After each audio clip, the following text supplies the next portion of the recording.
really at the highest level is about the fantasy of being an armored hero in an amazing, mysterious world. And we're designing the world to be so dangerous that it requires you to wear these power suits that give you superhuman ability. Anthem is a world without mass production. We've discussed it as a world without microchips. Each javelin is a piece of handcrafted technology. But you are still not your javelin, you are a pilot.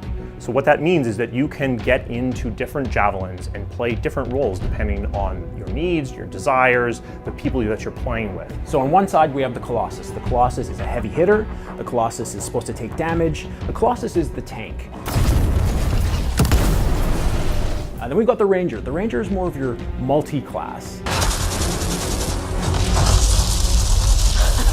The Ranger's fairly nimble, fairly agile, but can also pack a punch. We've also got the Storm. The Storm is more of a magic user. It's very powerful, very glass cannon-y. You'll be able to dish out a lot of damage, but we won't be able to take it. And of course, then we have other exos. Not that we want to talk about right now. However, they will complement this group in the best way possible. It's a unique experience that affords us all kinds of things that we can do in the gameplay and in the storytelling that you couldn't do otherwise. When a player picks up Anthem, I want them to feel like they're a hero.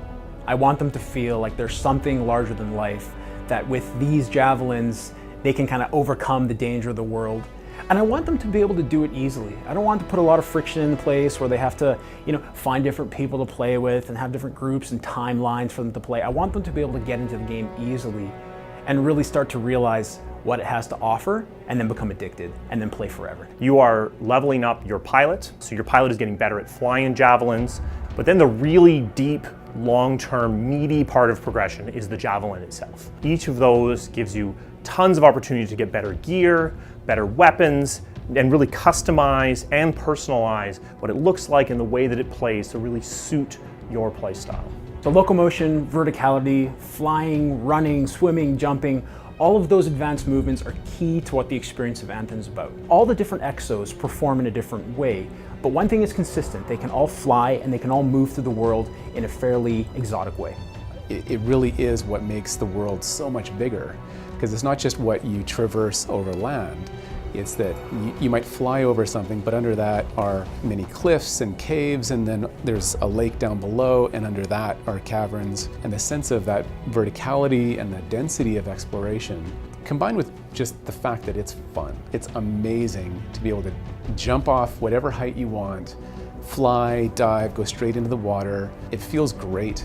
And then it starts to unlock really interesting other ways to solve problems, both in just how you get around the world, but also how you fight and take on enemies. That would be a Titan. This is bad.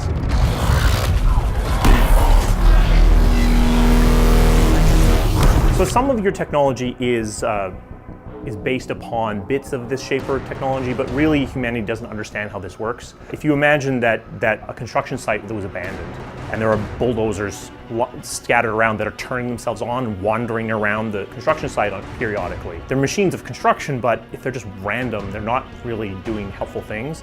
So as a freelancer, your job is to go and interact with these machines and try to shut them down so they can't do too much harm.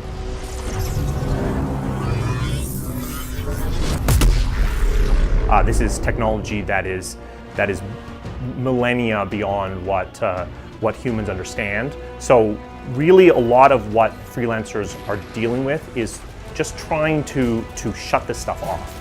What if you had a world in the spirit of like a fantasy setting that was created by gods, but the gods vanished before they even finished?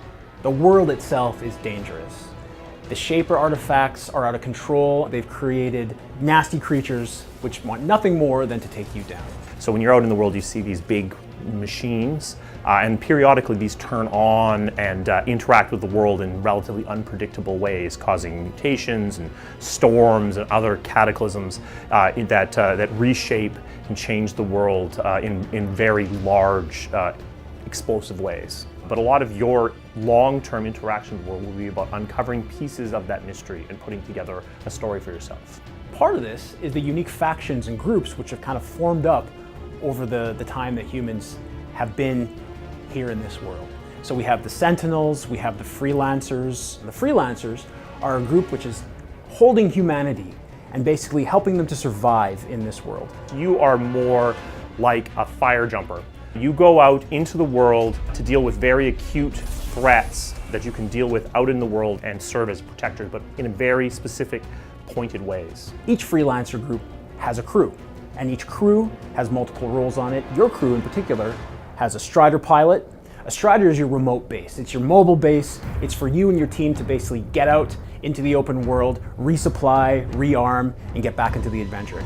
We have the Scar. They have a tie back to the Shapers, but we don't necessarily want to go there yet. You certainly learn about it in the story.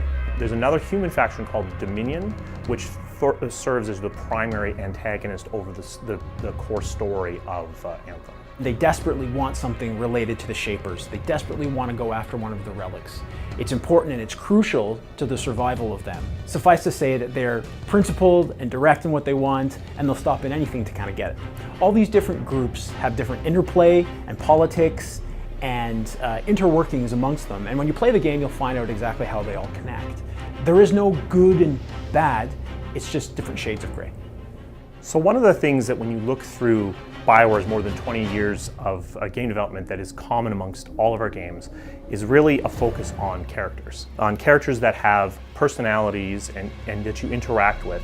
And we really want to make sure that that remains in Anthem. It's super important that it is a new world to discover, and that's one of the things that people have loved about Mass Effect and Dragon Age, is that you can actually feel like you're living in these worlds and learning more about them, and the world kind of expands over time.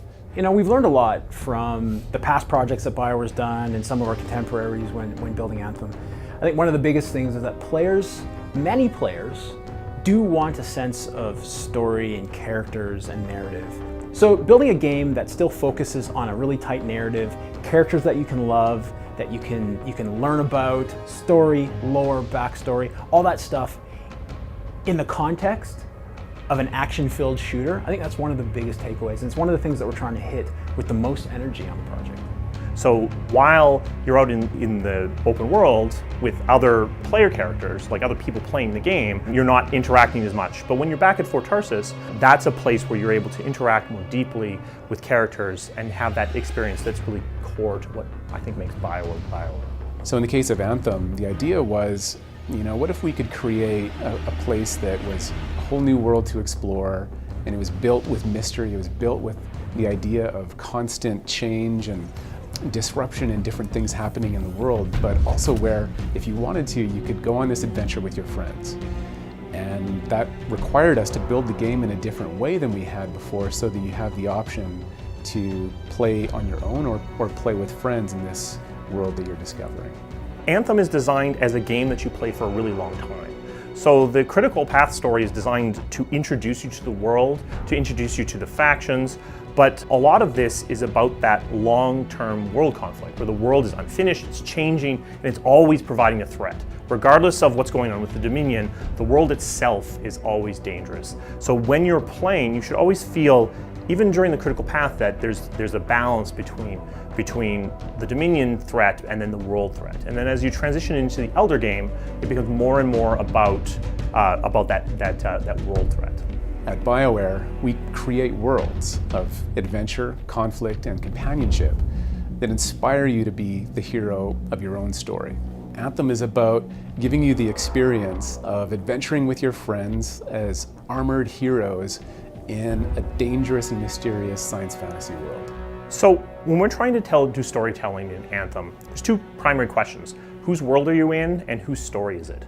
And what we've decided to approach this for Anthem is by saying that this is our world, this is a world that we share together, but it's my story. We are consistent in what we see regarding the time of day, regarding the weather, unique and individual events and shaper storms.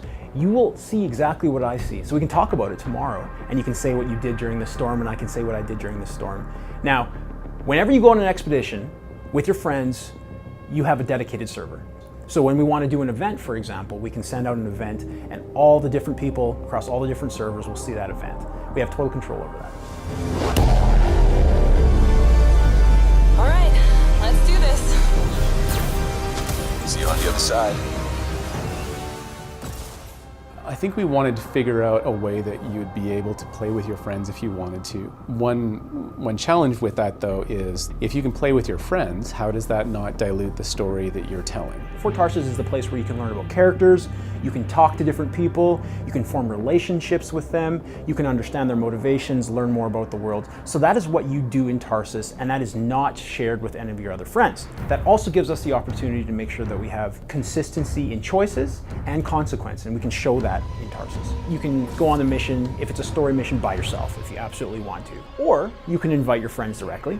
But then there's a third option. Part of the core of making it a 4-player experience in its base design was making it so that matchmaking was as seamless as possible. Our map is actually where you do most of the matchmaking, so you're able to see what people in your friends list, your friends of friends list, your social graph are doing, and very easily jump into their experiences, experiencing things together, and looking for opportunities that way. The other thing is contracts. So when you're in the middle of a mission, you're able to essentially broadcast the fact that there's space in your party and have people seamlessly join in the middle and essentially just be another freelancer coming to the rescue. If you want to stay with that person after the contract is done and continue the adventure with different missions and free play, you totally can. But you don't have to, and that's the important thing. You know, we share in what's going on today in events and weather and some of the really dynamic stuff that we haven't even really talked about very much yet.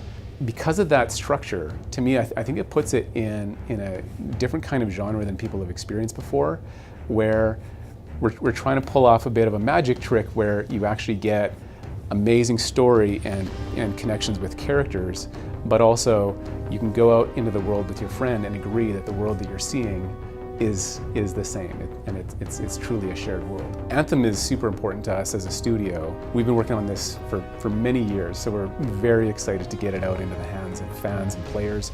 It really is part of a journey that we've been on in constantly evolving our games, and we do actually have some other teams working on things that are coming up next. We always look at it in terms of a portfolio. We're just being a little bit more focused now in making sure that we have an amazing launch of our next title, and that we really focus on doing a great job with that and coming through for players. And then once that is launched and out there, making sure that we are built so that we can service that title and keep up with it over many years, even as we build the next thing and the next thing.